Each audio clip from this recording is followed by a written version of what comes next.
सुबह दोस्तों मैंने आपके लिए एक अलग सा वीडियो लाया है कि लाइफ इंश्योरेंस में आप कैसे अटक जाते हो 20-25 साल के लिए। तो उससे बेटर ऑप्शन आपके लिए क्या है, इसके लिए मैंने आपके लिए एक वीडियो सुबह ही अपलोड कर दिए, आप उसे ज़रूर देख लेना। और अभी आज हम बात करेंगे ICICI Prudential technology versus Tata digital India fund. दोनों भी म्यूचुअल फंड दोस्तों टेक्नोलॉजी फंड्स में इन्वेस्ट करते हैं, टेक्नोलॉजी स्टॉक्स दोस्तों। तो इनके स्टॉक्स अगर आप स्टडी करोगे तो बहुत ही ज़बरदस्त और उम्दा कंपनियां इन्होंने अपने पोर्टफोलियो में ऐड की है। और आईसीआईसी प्रूडेंशियल के बारे में पहले पहले ही वीडियो बनाई है, और वो 10 साल से पिछले 10 साल से 21% के CAGR रिटर्न दे रहा है दोस्तों। तो आगे भी हम जरूर स्टडी करेंगे इन दोनों के बारे में।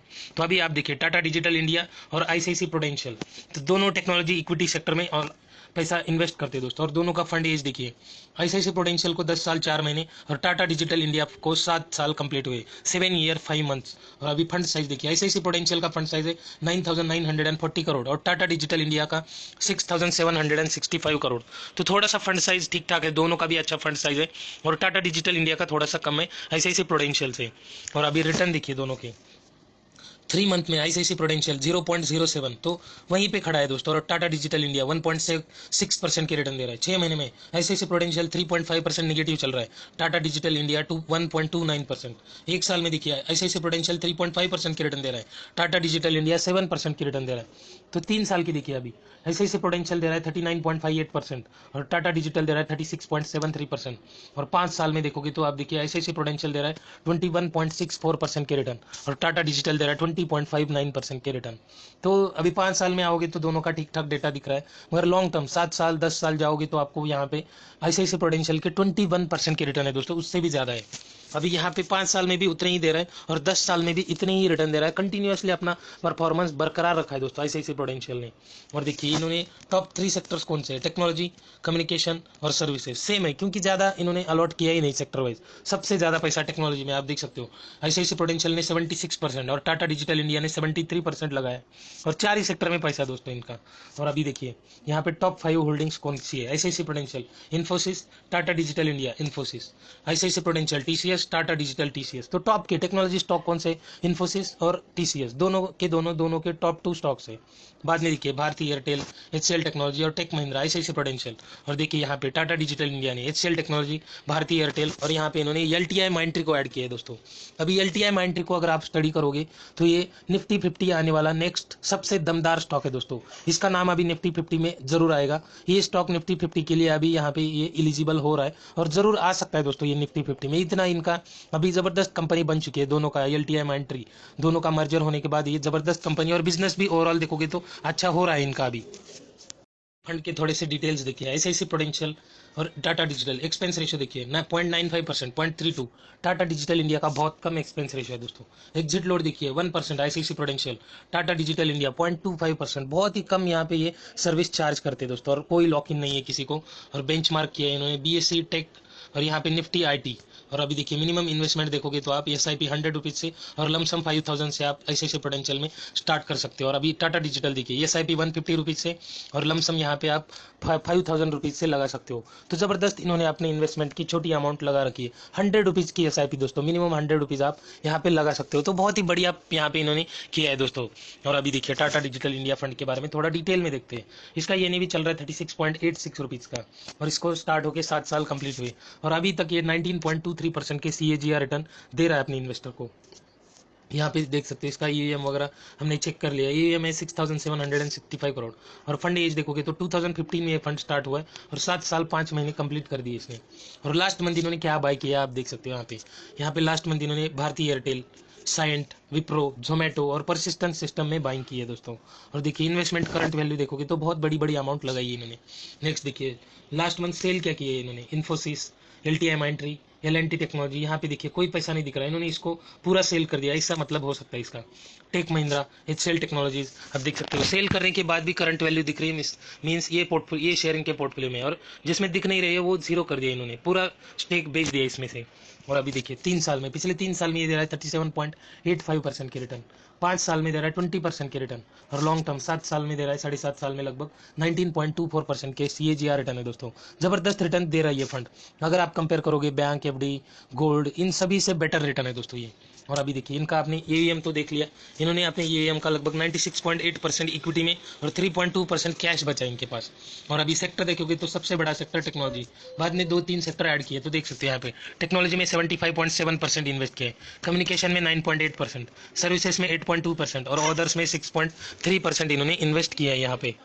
के पोर्टफोलियो स्टडी करते हैं तो इनके पोर्टफोलियो में लगभग 30 स्टॉक अवेलेबल है होल्डिंग में, और उसमें से टॉप 10 और बाकी के भी कुछ देखेंगे हम। अभी देखिए टॉप 5 तो आपने देख लिया, Infosys, TCS, Excel technology, Bharti Airtel और एलटीएम एंट्री। इसके बाद देखिए टेक महिंद्रा, टॉप 5 तो देख लिया। अभी इसके बाद टेक महिंद्रा, फेसबुक को ऐड किया है दोस्तों, नंबर 7 पे फेसबुक का स्टॉक है और लगभग 2.5% अपने यूएम का यहाँ पे लगाया है इन्होंने फेसबुक में। यहाँ पे देखिए विप्रो, साइंट, परसिस्टेंट सिस्टम, और यहाँ पे एक अलग नाम है दोस्तों इन्वेस्को नैस्डैक 100 ETF, तो नैस्डैक ETF में इन्वेस्ट किया है इन्होंने। तो यहाँ पे इन्होंने जबरदस्त पोर्टफोलियो बनाया। तो इसका पोर्टफोलियो स्टडी करना यही एक मतलब है दोस्तों। रोज मैं अलग अलग आपको म्यूचुअल फंड दिखाता हूँ, मगर म्यूचुअल फंड में मैं आपको स्टॉक दिखाता हूँ कि कौन से स्टॉक में वो कितना इन्वेस्ट कर रहे हैं। आपको वैसे हम कहाँ, अगर आप खुद स्टॉक में इन्वेस्ट कर रहे हो तो आपकी कैसी इन्वेस्टमेंट है, इनकी कैसी इन्वेस्टमेंट है, ये फंड कहाँ तक जा सकता है, ये स्टॉक कहाँ तक जा सकता है, वो क्या क्या बाय करते हैं, क्या सेल करते हैं, ये सब कुछ दिखाता हूँ कि इसीलिए कि आप भी कुछ सीख सको। और अगर आप खुद का पोर्टफोलियो बना रहे हो तो आप भी इसमें से कुछ आपको नॉलेज जरूर मिलेगा। और अगर आप म्यूचुअल फंड में इन्वेस्ट करो तो आपको इसके बारे में एनालिसिस जरूर करना चाहिए, अगर थोड़े थोड़े टाइम के बाद तो जरूर करना चाहिए दोस्तों। ऐसे करके आप अपने पैसों को एकदम सेफ तो इन्वेस्ट कर रहे हो आप, मगर उसको एनालिसिस भी करते रहना है, क्योंकि मार्केट में हर टाइम रिस्क अवेलेबल रहती है। नेक्स्ट देखिए Coforge, global X cyber security, PB fintech, Mphasis, Honeywell, RailTel corporation, Zensar technology, Birla soft और KPIT जैसे स्टॉक भी इनके पोर्टफोलियो में अवेलेबल है दोस्तों। PB फिनटेक पॉलिसी बाजार है दोस्तों ये, और एम्फेसिस बहुत गिर चुके हैं दोस्तों दोनों स्टॉक, PB फिनटेक, एम्फेसिस, और जब भागेंगे तब इनको अच्छा बेनिफिट मिल सकता है दोस्तों।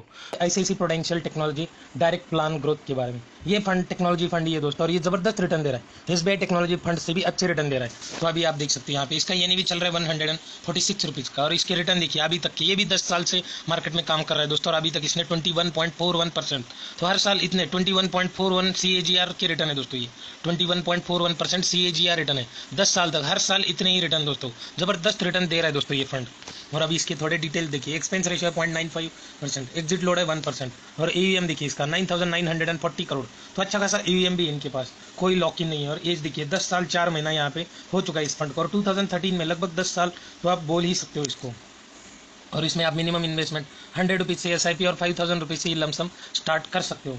और अभी देखिए इस फंड ने सभी से बेहतर रिटर्न दिए, आप देख सकते हो 21.76 दिखा रहा है, मगर 21.46 है अभी। तो देखिए कैटेगरी एवरेज, बैंक FD और गोल्ड से भी ज़बरदस्त रिटर्न दे रहा है दोस्तों, सभी से अच्छे रिटर्न दे रहा है ये फंड।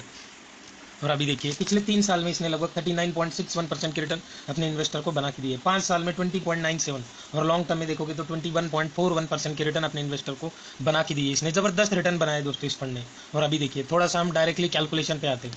अगर आप 10,000 की SIP करते हो, 21% 0.46% छोड़ दिया दोस्तों, 21% की ही रिटर्न देता है आपका फंड लगातार 10 साल तक। तो आप 10,000 की इन्वेस्टमेंट से आप देखिए आपकी इन्वेस्टमेंट हो जाएगी 12 लाख रुपीज़, और आपको रिटर्न मिलेंगे उसके ऊपर 28,81,000 रुपीज़, और टोटल अमाउंट हो जाएगी आपकी लगभग 40,81,000 रुपीज़। ज़बरदस्त अमाउंट क्रिएट हो रही है दोस्तों 10 साल में। 10 साल में आपको 40 लाख रुपीज़ तो मिल ही रहे आराम से। तो आपको थोड़ा सा और इन्वेस्ट करना चाहिए दोस्तों। आप देखिए यही फंड 10,000 की इन्वेस्टमेंट 21% की रिटर्न, और अगर आप 14 साल के लिए 14 ईयर्स के लिए इन्वेस्ट करते हो तो आप करोड़पति बन जाओगे दोस्तों। आप देख सकते हो 1 करोड़ 1 लाख हो रहे, तो 1 करोड़ की अमाउंट तो बन ही जाएगी आपकी 14 साल में। 1 करोड़ अगर आपको 21% के रिटर्न मिलते हैं, और आप अगर 10,000 की SIP करते हो तो आगे भी ऐसे रिटर्न देगा, तो आपके 1 करोड़ जरूर बन जाएंगे 14 ईयर्स में। और अभी देखिए यही 10,000 की SIP 21% के ही रिटर्न, और 14 साल की जगह आप अगर 20 साल और 6 साल अगर आप वेट करोगे, इन्वेस्ट करोगे, तो आप देखिए लगभग 3 करोड़ 68 लाख रुपीज़ बन जाएंगे दोस्तों। 3 करोड़ 68 लाख, और आपकी इन्वेस्टमेंट हो रही है बस 24 लाख रुपीज़ की। तो आप देखिए कितनी बड़ी अमाउंट क्रिएट हो रही है लॉन्ग टर्म में। 20 साल का टाइम देना पड़ेगा दोस्तों आपको, तब जाके इतनी बड़ी वेल्थ क्रिएट हो सकती है। तो आपको टाइम देना पड़ेगा, तब जाके आप वेल्थ बना सकते हो। अदरवाइज आपको अमाउंट बढ़ानी पड़ेगी, आपको थोड़ा सा अलग अलग ट्रिक आजमाने पड़ेंगे, शेयर्स में इन्वेस्ट करना पड़ेगा, तो आप इससे भी जल्दी आप यहाँ पे करोड़पति बन सकते हो। और अभी फंड पे आते हैं दोस्तों, लास्ट मंथ इन्होंने क्या बाय किया, क्या सेल किया, वो सब कुछ देखते हैं। लास्ट मंथ इन्होंने बाय किया LTM entry, persistent system, KPIT engineering, Reliance industries और रूट मोबाइल को इन्होंने बाय किया है लास्ट मंथ। सेल क्या किया है, Infosys, Info Edge, Oracle finance, Excel technology और नीट टेक्नोलॉजी लिमिटेड में इन्होंने सेल किया है दोस्तों। यहाँ पे इन्होंने इसके कुछ शेयर्स बेच दिए, आप देख सकते हो। बेचने के बाद भी इनकी करंट वैल्यू देखोगे तो उसमें इन्वेस्टेड है अभी भी है। और अभी देखिए इनका ईवीएम है 9,940 करोड़ का, उसमें से 97.9% इक्विटी में, 1.1% कैश में और 1% इन्होंने डेट में डाला है दोस्तों। और अभी देखिए इक्विटी सेक्टर अलोकेशन, ये टेक्नोलॉजी फंड है दोस्तों, तो टेक्नोलॉजी सेक्टर्स मींस आईटी के ज़्यादा स्टॉक ऐड किए इन्होंने, फिर 2-3 सेक्टर के अलग अलग स्टॉक्स भी ऐड किए, देख सकते हो। टेक्नोलॉजी 78%, कम्युनिकेशन 10.6%, सर्विसेज 6.5% और अदर्स में डाला है 4.9%। तो ज़बरदस्त डाइवर्सिफाई पोर्टफोलियो बनाया और अच्छा पोर्टफोलियो बनाया और अच्छे रिटर्न भी बना रहा है ये फंड। और अभी देखिए इन्होंने लगभग 45 स्टॉक ऐड किए दोस्तों। और अगर कल का आपने वीडियो देखा है एसबीआई टेक्नोलॉजी, बस उन्होंने 17 स्टॉक ऐड किए दोस्तों, और यहाँ पे इन्होंने लगभग डबल से भी ज़्यादा स्टॉक ऐड कर दिए। टॉप 10 होल्डिंग देखिए अभी इनकी। अकेले इन्फोसिस में इनका ईवीएम का लगभग 27% लगा है और टीसीएस में 18%। तो आप देखिए 2 स्टॉक में ही इन्होंने लगभग आप देख सकते हो 45% अमाउंट लगा दी यहाँ पे, आप देख सकते हो। ज़बरदस्त इन्वेस्टमेंट की है यहाँ पे इन्होंने।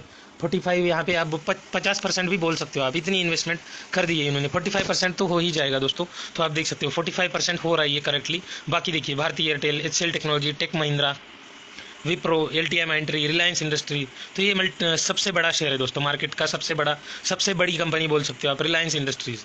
और यहाँ पे परसिस्टेंट सिस्टम, जी इंटरटेनमेंट, और अभी ये टॉप 10 हो गए। अभी बाकी के देखिए हिंदुस्तान एयरोनॉटिक्स, डिफेंस को भी ऐड किया, PVR, Accenture, reserve bank of India, ये डेट फंड है दोस्तों, reserve bank of India, Zensar tech, Birlasoft, Mphasis और कॉग्निजेंट को भी इन्होंने ऐड किया है दोस्तों। नेक्स्ट देखिए भारतीय Airtel, Mastek, Coforge, first source solution, route mobile, info edge और टीम लीज सर्विसेज। आपने इतने स्टॉक देखिए, कल का आपने एसबीआई का फंड देखा होगा, तो ये स्टॉक इन्होंने जल्दी ऐड कर दिए। ये स्टॉक टॉप 10 में ही मिल जाएंगे, टॉप 10 अदरवाइज टॉप 10 के बाद में तो मिलेंगे ही मिलेंगे, क्योंकि उनके पोर्टफोलियो में बस 17 स्टॉक अवेलेबल है, मगर इन्होंने भी यूएस स्टॉक ऐड किए दोस्तों, आप देख सकते हो। Microsoft corporation, Oracle finance, US stock दोस्तों, Microsoft corporation, Oracle finance, car trade, computer age, ये कैम्स है दोस्तों, सीमेंस, रेलटेल, नीट, और ये देखिए एडोब सिस्टम यूएसए का स्टॉक ऐड किया और यूएस का भी ऐड किया, आप देख सकते हो। तो यहाँ पे इन्होंने बाहर के स्टॉक भी ऐड किए दोस्तों अपने पोर्टफोलियो में। तो ये भी फंड आप लॉन्ग टर्म के लिए इन्वेस्ट करने के लिए अच्छा फंड है दोस्तों, और ज़बरदस्त रिटर्न बनाई है, और ये चुपके से भाग रहे दोस्तों ये फंड। आप अगर इनके बारे में स्टडी करोगे तो आपको ज़रूर ये फंड अच्छे लगेंगे, क्योंकि आप देखिए ये टेक्नोलॉजी ओरिएंटेड फंड है, और ये टेक्नोलॉजी जो कि आगे टेक्नोलॉजी फ्यूचर है दोस्तों, आप सभी को पता है टेक्नोलॉजी फ्यूचर है। और अभी चैट जीपीटी वगैरह बहुत एडवांस टेक्नोलॉजी आ रही है, तो टेक्नोलॉजी फंड आपको इन्वेस्ट करने के लिए बढ़िया मौका है दोस्तों। अभी भी ये शेयर और बहुत भागेंगे दोस्तों, तो आप अगर यहाँ से इन्वेस्ट करोगे तो भी अच्छे रिटर्न बना सकते हो। और अभी देखिए पीयर्स में देखोगे तो 3 साल में आप देखिए क्वांट इंफ्रास्ट्रक्चर फंड 54% के रिटर्न दे रहा है, ICICI Prudential infrastructure fund 46%, Sundaram financial services opportunity fund 35% और निपॉन इंडिया कंजम्पशन फंड 31%। तो ये अलग अलग सेक्टर पे फोकस कर रहे हैं दोस्तों, और किस सेक्टर में, इंफ्रास्ट्रक्चर में भी ज़बरदस्त रैली हुई है। तो क्वांट इंफ्रास्ट्रक्चर के भी बारे में हम डिटेल में वीडियो जरूर देखेंगे, तो इस वीडियो को लाइक एंड शेयर जरूर करना, चैनल को सब्सक्राइब करना मत भूलना।